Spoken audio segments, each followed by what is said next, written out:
আসসালামু আলাইকুম। থাম্বনেল দেখে অবশ্য অনেকেই বুঝতে পেরেছেন যে আজকে কোন বিষয়টি আপনাদের সাথে শেয়ার করব। তো যাই হোক, ভিডিওটি খুব সংক্ষেপেই শেষ করার চেষ্টা করব। তো আপনারা এখানে এখন যেইটা দেখতে পাচ্ছেন এটা হচ্ছে একটা ব্লু রুম, এবং যেগুলো দেখতে পাচ্ছেন এগুলোই হচ্ছে মিক্সিং। তো এই ব্লু রুমের আসলে কাজটা কি, বা ব্লু রুমের মেন বিষয়টা কি? এই ব্লু রুমের কাজ হচ্ছে বাতাসের মাধ্যমে প্রবাহিত করা। এটাকেই ব্লু রুমের মেন কাজ। যদি আমি একটু সুন্দরভাবে গুছিয়ে বলতে যাই, সেটা হচ্ছে যে কক্ষে কতগুলো মেশিনের সাহায্য নিয়ে তোলা আসমকে খুলে ক্ষুদ্র ক্ষুদ্র গুচ্ছ আলাদা করা ও আসমকে পরিষ্কার করা, তারপর মিক্সিং ও ব্লেন্ডিং প্রক্রিয়া সম্পন্ন করা এবং বাতাসের প্রবাহের মাধ্যমে এক মেশিন থেকে অন্য মেশিনে স্থানান্তর করে ল্যাপ আকারে পাওয়ার প্রক্রিয়ার যে কক্ষে সম্পন্ন করা হয় তাকে ব্লু রুম বলা হয়। এবং এটার কাজ হচ্ছে মূলত ওপেনিং এবং ক্লিনিং করা, ব্লেন্ডিং এবং মিক্সিং করা, বিটিং এবং ওপেনিং করা, তারপর হচ্ছে ট্রান্সফর্মিং করা এবং ল্যাপ ফার্মিং করা। তো এরপরে এটা পরবর্তী ধাপ হচ্ছে কাটিং। তো এখানে ভিডিওটা খুব কাছ থেকে করা, যার কারণে হয়তো বা আপনাদের বুঝতে কিছুটা সমস্যা হচ্ছে। তারপরও আমি পরবর্তী ভিডিওতে অবশ্যই পুরো ভিডিও ভালোভাবে করার চেষ্টা করব। তো যাই হোক, এটার যদি ফ্লোচার্টটা দেখে থাকেন তাহলে এটার পরবর্তী ধাপ দেখবেন যে কাটিং। তো এই কাটিং মেশিনকে বলা হয় হার্ট অফ স্পিনিং।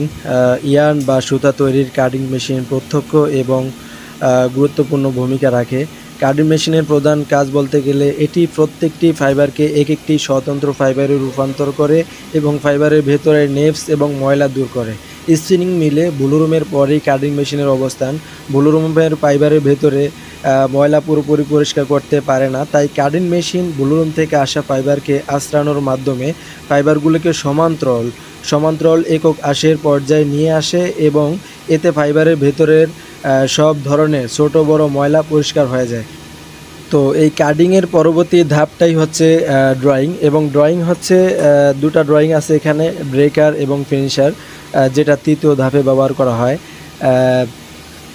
আপনারা এখন যেটা দেখতে পাচ্ছেন এটা হচ্ছে কাটিংয়ে যে একটু আগে যেটা বললাম যে সোজা সমান্তরাল হয়ে যেই একটা স্লাইবার পাওয়া যায়, এটাই হচ্ছে স্লাইবার। মূলত যে সাদা তুলা আপনারা দেখছেন সোজা এবং সমান্তরাল, এটাকেই মূলত স্লাইবার বলা হয়।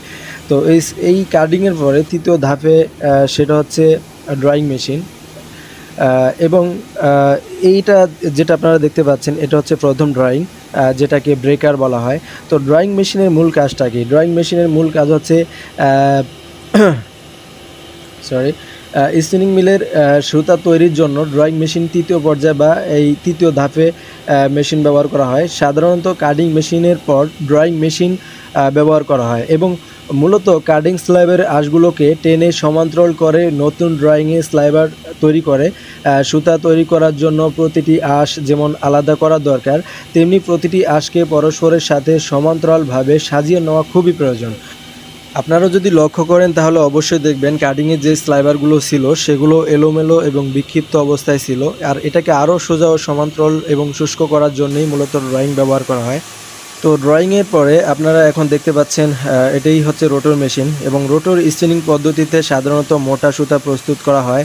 এই পদ্ধতিতে রবিং তৈরির কোনো প্রয়োজন হয় না, সরাসরি যেই ফিনিশারের যে স্লাইবারগুলো আছে রোটর ফিড ম্যাটেরিয়ালস হিসেবে ব্যবহৃত হয়, সে মোতাবেকে তুলা আঁশ ও একটু কম দৈর্ঘ্যে নির্বাচন করা হয় এবং ক্ষেত্র বিশেষ ব্যবহারযোগ্য ওয়েস্ট ব্যবহার করেও সুতা উৎপাদন করা হয়। প্রয়োজনে পর্যাপ্ত দৈর্ঘ্যের 100% কটন ব্যবহার করা হয়। ভিন্ন ভিন্ন ক্যাটাগরির কাঁচামাল ভিন্ন ভিন্ন কৌশল প্রসেস করা হয়। তো আপনারা এখন দেখছেন যে একজন অপারেটর কিভাবে তার লাগাচ্ছে, এবং যেটা উপরে দেখতে পাচ্ছেন এটাই মূলত ডফ বা সুতা, এবং এই যে যেই ফিট স্লাইবারগুলো আছে এগুলো একটু আগে আপনাদের যেই স্লাইবারগুলো আমি দেখিয়েছিলাম সেখানে সেই স্লাইবারগুলো এখানে ফিট করা হয়েছে এবং ওই ফিট করা স্লাইবার থেকে এই ধরনের সুতা তৈরি হয়েছে। তো এখানে মূলত একটু মোটা সুতাই তৈরি করা হয় এবং উপরে বেল্টে অর্থাৎ রোটর মেশিনের যে বেল্টে আপনারা অনেকগুলো ডপ দেখতে পাচ্ছেন, এগুলোই হচ্ছে সুতা।